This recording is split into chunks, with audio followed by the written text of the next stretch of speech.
రోజు 1000 కమలాలతో శివలింగానికి అర్చన చెయ్యాలని నియమం పెట్టుకున్నాడు. రోజు చేస్తున్నాడు అలాగ. ఆయన ఏదో దాన్ని ఒక 21 రోజులు నియమం పెట్టుకున్నాడు.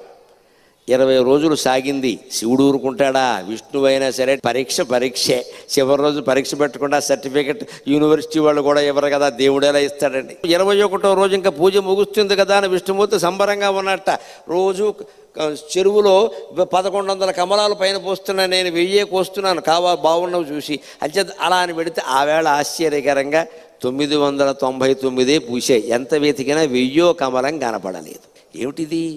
ఒక్క కమలం తక్కువైంది, ఈ కమలం ఎక్కడి నుంచి తేవాలి అనుకుంటే ఆయనకి ఏమొచ్చిందంటే, నన్ను అందరూ కమలాక్షుడు అంటారు కదా, నా కళ్ళు కమలాలే కదా, కమలం తక్కువైతే ఏమైంది, ఇంకోటి తక్కువైనా పర్వాలేదు, నాకు 2 కళ్ళు ఉన్నాయి కదా అని ఒక కన్ను బాణంతో తీసి శివుడు పాదాల ముందు పెట్టాడమ్మా. అది విష్ణువు యొక్క భక్త కన్నప్పెంతో విష్ణువు అంతే.